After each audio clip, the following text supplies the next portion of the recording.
آپ ذرا سے گزارش ہے کہ ایک سورہ فاتحہ حاجی قاسم علی اسماعیل کے لیے پڑھ کے بخش دیں۔ بسم اللہ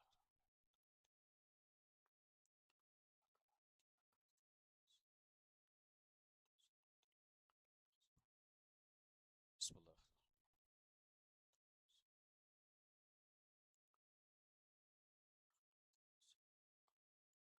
لا حول ولا قوة الا باللہ العلی العظیم۔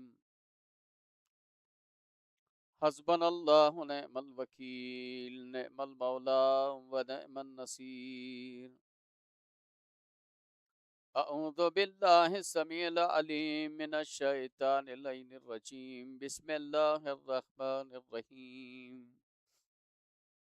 الحمد للہ الذی جعلنا من المتمسکین بولایت امیر المؤمنین والائمة المعصومین علیہم السلام۔ الحمد للہ الذی ہدانا لہذا وما كنا لنہتدی لولا ان ہدانا اللہ۔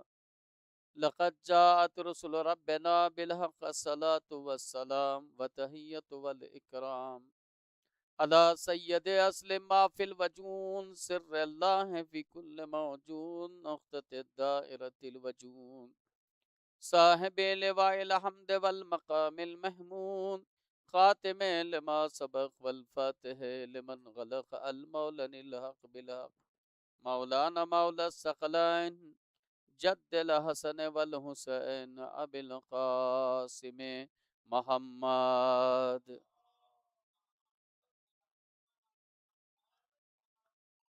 ثم الصلاة على ولیہ وزیرہ وامینہ والاشرف العطرت وذریت باب الحکمہ سید الوسیین امیر المؤمنین علی ابن ابی طالب۔ غالب کل غالب مطلوب کل طالب امام المشارق والمغارب فاتح باب خیبر قاتل مرحبا تر والد شبیر و شبر فشانہ ضربت علی یوم الخندق افضل من عبادت الثقلین ثم الصلاة على اہل بیتہ الطیبین الطاہرین اما بعد فقد قال الامام الحسن العسکری علیہ السلام بسم اللہ الرحمن الرحیم۔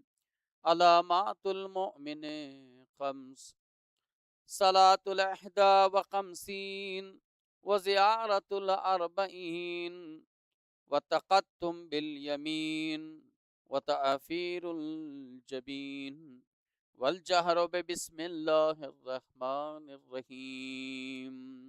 لا صلی اللہ۔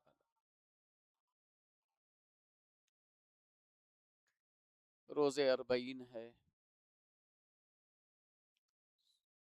وقت کے امام کی خدمت میں اور تمام سید زادوں کی اور پھر تمام عزاداروں کی خدمت میں تسلیت کے ساتھ آج کی اس مجلس میں حضرت امام حسن عسکری علیہ الصلاۃ والسلام کی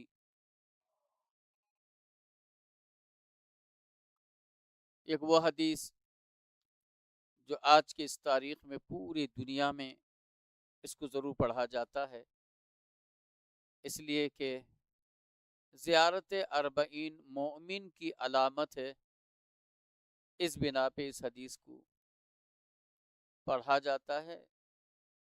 مولا نے فرمایا کہ مومن کے 5 علامات ہیں، مومن کے 5 علامات ہیں۔ امام نے فرمایا 51 رکعت نماز، پھر امام نے فرمایا دوسری چیز زیارت اربعین، پھر امام نے فرمایا اور ہر ایک جو صفت امام نے دی ہے اس کے ساتھ یقیناً ایک تفصیلی بحث ہے۔ 51 رکعت نماز، زیارت اربعین، داہنے ہاتھ میں انگشتری کا پہننا یہ مومن کی علامات میں سے، اور جبین کا خاک پہ رکھنا یعنی خاک شفا پہ سجدہ، اور پانچویں بلند آواز سے بسم اللہ الرحمن الرحیم پڑھنا۔ یہ 5 علامات مومن کے ہیں، ہر ایک کی ہلکی سی تشریح۔ مومن کی پہچان علامات 5 میں 51 رکعت نماز صرف ثواب کے خاطر، روزانہ کے 17 رکعت یہ ہوتی ہے، واجب ہے، لیکن اس کے علاوہ جتنے مستحب ہیں یہاں کبھی کر لیتے ہیں اور کبھی نہیں کرتے، لیکن امام نے فرمایا کہ جو مومن جتنا بلند درجے پہ جائے گا وہ اس عبادت سے اپنے کو گریز نہیں کرے گا۔ کون سی نماز ہے؟ صبح کے 2 سے پہلے 2 مستحب، ظہر کے 4 سے پہلے 8 رکعت 2 کر کے یہ نافلہ، عصر سے پہلے 8 رکعت 2 کر کے یہ نافلہ، مغرب کی نماز کے بعد 2 4 یہ نافلہ، عشاء کے بعد 2 رکعت بیٹھ کر یہ نافلہ، نماز شب 11 رکعت یہ نافلہ۔ لیکن اتنی میں ضرور گزارش کروں گا ماں باپ سے، بہت سے بزرگ یہاں بیٹھے ہوئے ہیں وہ خود الحمدللہ پڑھتے ہیں، لیکن اگر بچے نہیں پڑھتے تو ڈسٹرب بھی نہیں کرتے، کوئی بات نہیں ہے، لیکن انہیں کہہ سکتے ہیں کہ بھائی واجب نہیں ہے، خالی بیٹھنے سے بہتر ہے کہ کیوں نہیں آپ یہ نافلہ پڑھتے۔ امر بالمعروف یہی ہے، یعنی نیکی کی طرف دعوت دینا، اس لیے کہ جو شخص جوانی میں، اچھا عبادت کا بھی زیادہ ثواب جوانی کا ہے، اس لیے کہ جوانی جو ہوتی ہے وہ بیچاری ادھر ادھر بھٹکنے والی ہوتی ہے، اس جوانی کو اگر وہ ان عبادتوں میں لگاتا ہے تو پروردگار کو زیادہ ثواب دیتا ہے۔ صلوات بھیج دیجئے محمد و آل محمد کی بارگاہ میں۔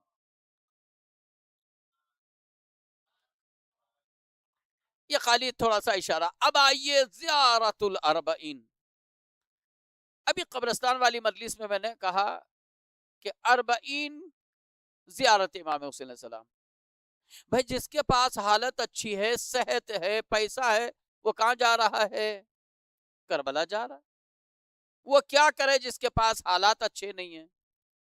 وہ کیا کرے جس کے پاس حالات تو اچھے ہیں، حالت اچھی نہیں ہے، یعنی مطلب صحت اچھی نہیں ہے؟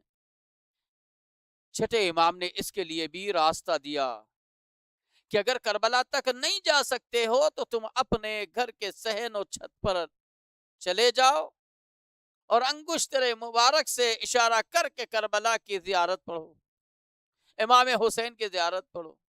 اس زیارت میں چاہے وارثہ ہو، عاشورہ ہو یا جامع ہو، کیا فائدہ ہے؟ کہ تمہیں ثواب زیارت امام کا ملے گا۔ کس کے لیے؟ جو نہ جا سکتا ہو، یا مالی اعتبار سے یا صحت کے اعتبار سے۔ بہت ہی توجہ چاہوں گا حضرات، یہ کچھ لوگ یہاں کربلا گئے ہوئے ہیں تو آج کربلا کی یاد تازہ ہے، بیٹھے ہوئے یہاں ہیں، دل کربلا میں ہے۔ جو جا کر آ گئے ان کے لیے، جو آنے والے ہیں ان کے لیے، جو جا کر انشاءاللہ آئندہ سال خدا سب کو زیارت نصیب کرے، ان کے لیے ایک پیغام ہے آج۔ شاید یہ چیز دل پہ لگے گی اور آپ بہت زیادہ محظوظ ہوں گے۔ پتا ہے مقصد کربلا کیا ہے؟ زیارت کے ثواب کہہ کر کربلا کیوں بلایا ہے؟ کربلا جا کے آنے کے بعد کی ذمہ داری کیا ہے، اس کی جزا کیا ہے، اور اس کے ذمے کیا کیا چیز ہے؟ ان چیزوں کو میں سوچ رہا تھا کہ میں کتنے کم ٹائم میں بات کو واضح کروں۔ ایک مثال میرے ذہن میں آئی۔ اگر آپ نے کسی کو فون کیا، السلام علیکم جی کہاں ہو؟ ڈاکٹر کے پاس، کیا سمجھیں گے؟ علاج۔ سلام علیکم کہاں ہو؟ کا میڈیکل دوائی لے رہا ہے۔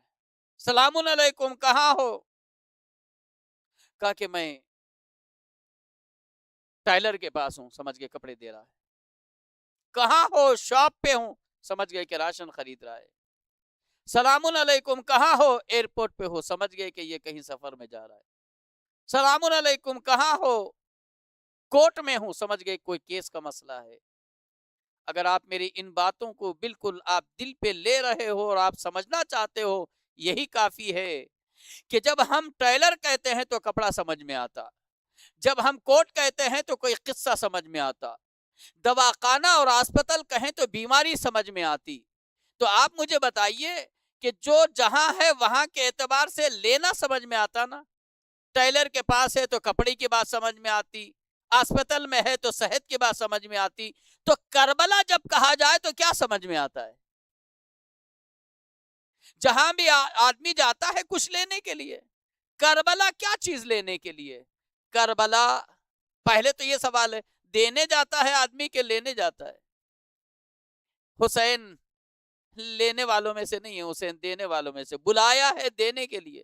کیا چیز دینے کے لیے؟ تسبیح و سجدہ کفن کا وہ تو سامنے کی چیز ہے، وہ تو تم خود خریدتے ہو کہ حسین کی کربلا سجدگاہ اور کفن دینے کے لیے نہیں ہے، انسانیت دینے کے لیے ہے، سچائی دینے کے لیے ہے، صلہ رحم دینے کے لیے ہے، مہمان نوازی دینے کے لیے ہے۔ عزیزان گرامی، آپ نے فون کیا، السلام علیکم، ہسپتال چلے گئے، ہسپتال میں ہو، کیا ہوا؟ طبیعت خراب، ارے میں 2 دن بعد پہنچوں گا موریشس، انشاءاللہ آؤں گا تو تمہارے پاس سیدھے آؤں گا۔ ایئرپورٹ سے آتے ہی اس نے سوچا میں گھر نہیں جاؤں گا، دوست سے ہسپتال ملنے کے لیے جاؤں گا۔ السلام علیکم، کہاں ہو؟ بولے گھر آ گیا۔ کیا سوچے گا؟ ہسپتال سے گھر آ گیا، کیا سوچے گا؟ خوش ہو جائے گا کہ اس کو صحت مل گئی۔ ہسپتال سے لوٹنے جانے والے کو مریض سمجھا جاتا ہے، ہسپتال سے لوٹنے والے کو صحت مند سمجھا جاتا ہے۔ کربلا جاتے ہیں صحت و غربت وغیرہ کو ختم کر کے صحت لینے کے لیے۔ کربلا سے جب آدمی لوٹتا ہے تو صحت لے کے لوٹتا ہے، جسم کی صحت کے ساتھ ساتھ روح کی صحت۔ کربلا میں جب داخل ہو امام کے روزے پہ تو غسل مستحب ہے۔ کیا مطلب؟ جسم کو پاک کر کے تم اور روح کو پاک ہم کریں گے۔ اور کتاب میں لکھا ہے احادیث میں کہ جب زیارزری سے لوٹتا ہے آدمی ایسے ہو جاتا ہے گناہوں سے پاک کہ جیسے ماں کے پیٹ سے پیدا ہوا ہے۔ عزیزان گرامی، لوٹنے کے بعد اب یہ دیکھیں کہ میرے پاس وہ صحت ہے کہ نہیں، وہ خوبیاں ہیں کہ نہیں، وہ اچھائیاں ہیں کہ نہیں۔ اس کے آگے مجھے کوئی پیغام نہیں دینا۔ کربلا ٹائٹل کے لیے نہیں جائے، کربلا جس مقصد کے لیے امام نے بلایا ہے۔ میں تو یہ کہتا ہوں، ایک آدمی میکینک کے شاپ میں کام کرنے کے بعد جب نکلتا ہے تو اس کے ہاتھ وغیرہ سے لگتا ہے کہ بیچارے نے کام کیا ہے، میلا ہے، لیکن جب گھر سے فریش ہو کے کسی پروگرام میں جاتا ہے تو اس کو لگتا ہے دیکھ کے کہ بھائی فریش ہو گیا، میل صاف ہو گیا ہے۔ کربلا جاتے ہوئے ہر آدمی کو پتا ہے میں کیا تھا، لیکن لوٹتے وقت کربلا کی ایک صدا ہے امام کی، آئے تھے تو میل کے ساتھ جا رہے ہو، میں نے گناہوں سے پاک کر دیا ہے، لہذا اپنے آپ کو سنبھالو۔ ایک صلوات بھیج دیجئے محمد و آل محمد کی بارگاہ میں۔ تیسری چیز، وہ تقتم بالیمین، داہنے ہاتھ میں انگشتری کا پہننا۔ آدمی کیا کیا خرید لیتا ہے، کیا کیا خرید لیتا ہے، وہ مجھے سنانے کی ضرورت نہیں، مگر وہ ایک انگشتری میں پھنسا پڑا ہے آج تک۔ جن کے ہاتھ میں نہیں، وہ تھوڑی دیر کے لیے سوچے کہ کیا میں اتنے سے چھوٹے سے پیسوں میں مجبور ہوں کہ جو ایک مومن کی علامت تھی وہ ایک انگوٹھی نہیں پہن سکا حقیق کی۔ اور ثواب پوری ایک مجلس کی شکل میں آپ سن سکتے ہیں کہ جس مومن کے ہاتھ میں حقیق ہو اس کی دعا مستجاب ہوتی ہے، دل کے لیے راحت ہے، سکون ہے۔ ہم کیا کیا چیز سکون کے لیے تلاش کرتے ہیں، بہت سے لوگ تو سکون کے ٹیبلٹ کھاتے ہیں، خود یہ حقیق اگر اصل ہو تو بہت کچھ فائدہ مند ہے۔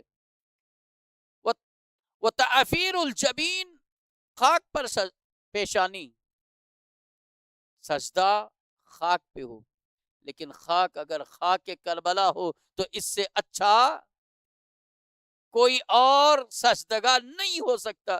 یہ الحمدللہ ہمارے پاس ہے۔ آخری گفتگو تمام، والجہر بسم اللہ، بسم اللہ جب پڑھو بلند آواز سے۔ آپ مجھے بتائیے، بسم اللہ الرحمن الرحیم بلند آواز سے ہم پڑھتے ہیں؟ ہاں، میں ایک جگہ بتا سکتا ہوں جہاں سب خاموش ہوتے ہیں، پیش امام بلند آواز سے پڑھتا ہے۔ جس نماز کو آہستہ پڑھنا چاہیے، جہر نہیں، بلند آواز سے نہیں، وہ کون سی ہے؟ ظہر اور عصر۔ کمال دیکھیے، اس جگہ بسم اللہ الرحمن الرحیم بلند آواز سے. حدیث سمجھ میں آ رہی نا کہ بسم اللہ الرحمن الرحیم بلند آواز سے. تو فقط وہ ظہر کے خاموش جگہ بسم اللہ بلند آواز سے نہیں، بلکہ کوشش یہ کرے کھاتے پیتے جہاں جہاں کام کا آغاز ہو بسم اللہ بلند آواز سے پڑھنے کا عظیم ثواب ہے. وجہ وہ نقطہ اگر علی نہ ہوتے، بھئی علی کے معنی بلند ہیں، علی وہ نقطہ نہ ہوتے پھر بلندی کی بات ہی نہیں آتی. علی بلند ہے، علی کا نقطہ بلند ہے، تو پھر علی جیسی چیز آہستہ نہیں. صلوات بھیج دیجئے محمد و آل محمد کی بارگاہ میں. بہت زیادہ ثواب ہے ہر کام. وہ کام کامیاب ہے جس کی ابتدا میں بسم اللہ الرحمن الرحیم ہو. بس آخری گفتگو، جس کام کی ابتدا میں بسم اللہ الرحمن الرحیم ہو وہ کام کامیاب ہے. جسے جہاں بھول جائے ضرور اس کام کے اندر کوئی نہ کوئی تکلیف محسوس کرتا ہے. بچوں کے لیے تبرکن امام نے فرمایا کہ اگر تم نے بسم اللہ نہیں پڑھا اور کھانا کھایا تو اس کھانے سے کوئی اذیت ضرور تمہیں ملے گی. کوا نامی ایک شخص اس بزم میں تھا کہ سرکار میں نے سنا اور میں نے ایک مرتبہ بسم اللہ کہہ کر کے جو ہے کھانا کھایا تھا مگر کھانے سے تکلیف ہوئی. امام نے فرمایا سنو ادھر آؤ، بسم اللہ الرحمن الرحیم کہہ کے تم جب کھانا کھا رہے تھے تو آگے چل کے تم نے گفتگو کی، باتیں کی، ہاں ہاں باتیں کی، پھر اس کے بعد کھانا جب کھانے لگے تو بسم اللہ نہیں پڑھا. ہاں ہاں میں نے نہیں پڑھا. کہ جہاں تک تم بسم اللہ کے بعد خاموش تھے اس نے تکلیف نہیں دی، باتوں کے بعد پھر تم نے بسم اللہ نہیں پڑھا تھا وہ کھانے نے تمہیں تکلیف دی. اسی میں ایک اور شخص بیٹھا ہوا تھا، سرکار میں نے تو پوری غذا میں بسم اللہ پڑھا، یعنی بسم اللہ سے کھایا، باتیں نہیں کی، مگر مجھے ایک مرتبہ تکلیف ہوئی. یہ علی کی ذات ہے کہ جس کے لیے ضروری نہیں کہ وہ کہیں ہو تو چیز کو سمجھے، سوال کے ساتھ اس جواب کی حقیقت کو. امام نے فرمایا میں گواہی دیتا ہوں کہ تو نے بسم اللہ کے بعد باتیں نہیں کی اور یہ بھی جانتا ہوں کہ غذا نے تکلیف دی. تو سرکار ابھی تو آپ نے کہا اگر اس نے بسم اللہ پڑھا بیچ میں باتیں کی، جہاں سے اس نے بغیر بسم اللہ کے کھایا اس نے تکلیف دی، میں نے تو بسم اللہ سے پوری غذا کھائی پھر مجھے کیوں تکلیف دی؟ کہ تیرے دسترخوان پر ایک غذا نہیں تھی، طرح طرح کے غذا تھی. تو نے ایک غذا پہ بسم اللہ پڑھ کے کھایا اور بقیہ جب ایک نئی غذا کھایا دوسری تو نے اس پر بسم اللہ نہیں پڑھا ہے تو لہذا اس غذا نے تجھے تکلیف دیا ہے. کیا پیغام ملا؟ اگر ہم روٹی کھا رہے ہیں تو بسم اللہ، جب چاول پہ آئیں تو بسم اللہ، سیب اگر کھایا ہے آپل تو بسم اللہ، اگر ہم گریپ پہ جاتے ہیں تو بسم اللہ. یہ ہے مقصد. اس کا مطلب دسترخوان پر ہمارا تھوڑا خیال باتوں سے ہٹ کے آداب دسترخوان پر بھی ہونا چاہیے. وہ کہیے کہ نماز میں بات کرنا جائز نہیں ہے، ورنہ ہم نماز پڑھتے ہوئے بھی بات کر لیتے. کب آئے میاں؟ صلوات بھیج دیجئے محمد و آل محمد کی بارگاہ میں.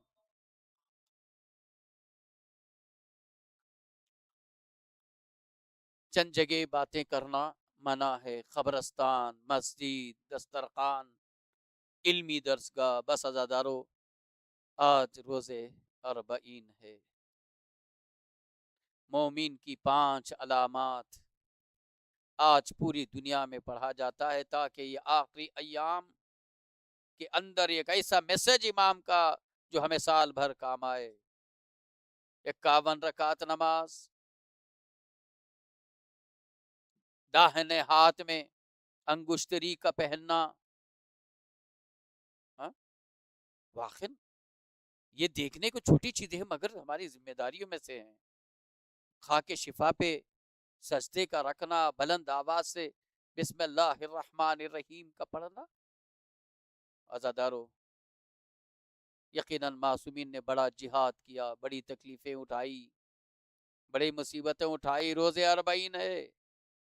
جب یزید نے رہائی کا حکم صادر کیا تو بھیجتے ہوئے بیوی نے یہ کہا تھا کہ ہم ضرور یہاں سے رہا ہوں گے، مگر ایک شرط ہے کہ میں بھائی پہ جی بھر کے رو نہیں سکی۔ رات مصائب کے درمیان یہ روایت میں نے پڑھی۔ اب آئیے مختصر یہ ہے کہ ان اہل حرم کے لیے حجرے کا اہتمام بھی ہوا، مجلس عزا ہوئی، ایک 6 دن تک کا تذکرہ ہے۔ شام کی عورتیں آتی رہی، ماتم ہوا، مجلس ہوئی، پرسہ دیا گیا۔ ہاں وہ وقت بھی آیا کہ یزید نے کچھ مال جو ہے درہم و دینار بی بی تک پہنچائے۔ بی بی نے پوچھا کیا ہے؟ کہا کہ یہ جو آپ کے اہل حرم کے ساتھ ہوا ہے، آپ کے عزیز و اقارب کا جو قتل ہوا ہے، اس کے عوض میں۔ بی بی نے کہا شرم نہیں آتی بے حیا کہ تو نے میرا بھرا گھر اسے میرے بھائی کے عوض دولت ہو سکتی ہے؟ عزادارہ نے مظلوم کربلا بی بی نے لوٹا دیا۔ ہوتا ہے نا کہیں کہیں کوئی حادثہ ہو جائے تو آدمی کہتا ہے غلطی ہوگی، یہ لیجئے ہم اس کے عوض میں دیتے ہیں۔ وہ سوچا یہ جو قتل حسین ہے دولت کے عوض میں کچھ ہو جائے، غریب زدہ ہیں، ان کے پاس تو اب کچھ نہیں رہا۔ بی بی نے ٹھکرا دیا۔ سمجھیے کیا ہے گھرانہ یہ۔ اب یہاں سے جب قافلہ چلا، بہت روئیں گے اگر آپ مجلس کے لیے بیٹھے ہیں، وہ مجلس میں ہیں۔ وہ وقت بھی آیا کہ جب یہ قافلہ چلتے چلتے شام کے حدود سے باہر نکلا، اور وہاں سے 2 راستے تھے، ایک راستہ مدینہ جاتا تھا اور ایک راستہ کربلا جاتا تھا۔ بی بی کو مدینہ تو آنا ہے، مگر جب اس راستے پہ آئے جہاں سے کربلا جاتا ہے اور یہ مدینے، رک گئی۔ کہا سجاد بیٹا میں اپنے بھائی کا چہلم نہیں کر سکی، میں بھائی کا چہلم بھائی کے یہاں جا کے کروں گی۔ عزادارہ نے مظلوم کربلا بجائے مدینہ آنے کے اس قافلے کو کربلا لایا جا رہا ہے، اور نعمان بن بشیر سامنے بڑے احترام کے ساتھ۔ بیویوں کا پردہ اب سلامت ہے، مگر جب اس راستے میں آتی بی بی کے وہ سارے مصائب تازہ ہوتے، رک رک کے مصائب پڑتی اور اپنے بھائی کے سر کو یاد کرتی۔ عزادارہ نے مظلوم کربلا المختصر یہ ہے کہ ادھر کربلا میں کیا ہو رہا ہے۔ کربلا کے پہلے زائر کو جابر ابن عبداللہ انصاری کہتے ہیں۔ جابر نے اپنے غلام عطیہ سے فرمایا عطیہ چلو میرے آقا کے زیارت کے لیے۔ جابر آیا ہے، فرات میں غسل کیا، غسل کرنے کے بعد اب عطیہ کے سہارے وہ امام کے یہاں جا رہے ہیں۔ اور عزادارو جیسے ہی اس مقام پہ پہنچے جہاں کچھ قبریں تھیں، اور کہا کہ مجھے میرے آقا حسین کے پاس لے جاؤ۔ عطیہ کہنے لگا آقا مجھے نہیں پتا۔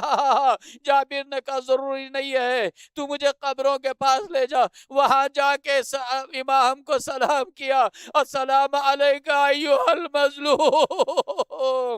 بس کیا تھا، قیامت ہو گئی۔ جسم سے آواز آئی، خود کو لے جا کے قبر پہ گرایا۔ آقا یہ کیا ہو گیا؟ کس نے آپ کو اس طرح سے قتل کیا؟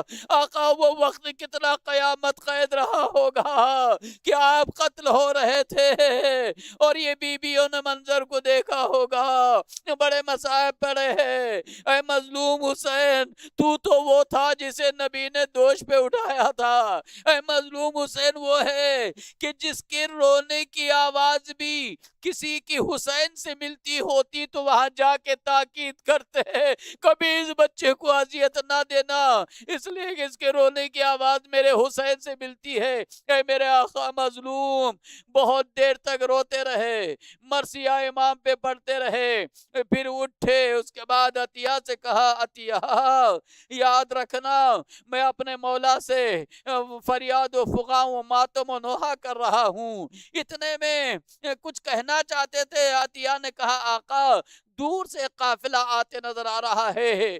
جناب جابر نے کہا جلدی سے آگے بڑھو، دیکھو کہیں ابن زیاد کا تو نہیں ہے، یہ پھر کس لیے یہاں تاراج اور کیا تاراج کریں گے؟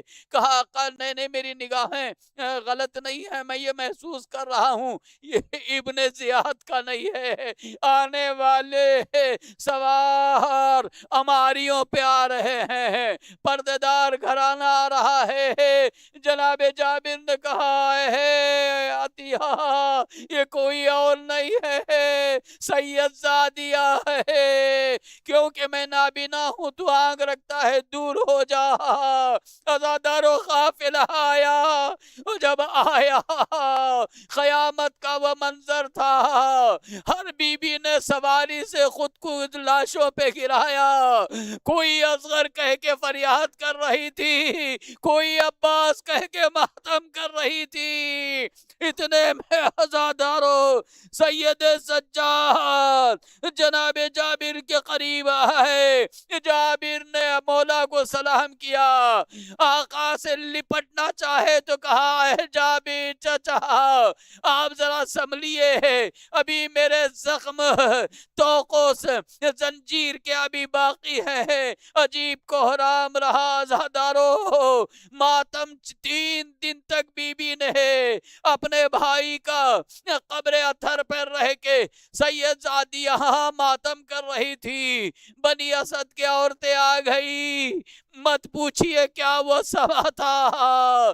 شہزادی مصائب پڑھتی تھی، اے بھیا حسین دلے زینبیہ یہی وہ مقام ہے جہاں میں کھڑی تھی، او تجھے ذبح کیا جا رہا تھا، او میں نے ابن سعد سے کھڑا کہا تھا ابن سعد تو کھڑا دیکھ رہا ہے میرا ماجایا حسین ذبح ہو رہا ہے، ہو گئی آخری مجلس کا جملہ، عزاداران سید الشہداء، تاریخ نے لکھا کہ ماتم ہوتا رہا، وہ وقت بھی آیا کہ جب یہاں سے رخصت ہو کر چلنے کی باری آئی تو شہزادی نے ایک فریاد کیا، بھیا حسین میں تیری امانت ساتھ نہیں لا سکی، سکینہ نے میرا ساتھ شام کے اس زندان کے اندھیرے میں چھوڑ دیا، بھیا میں اسے دفنا کیا، واہ محمد یا حسین۔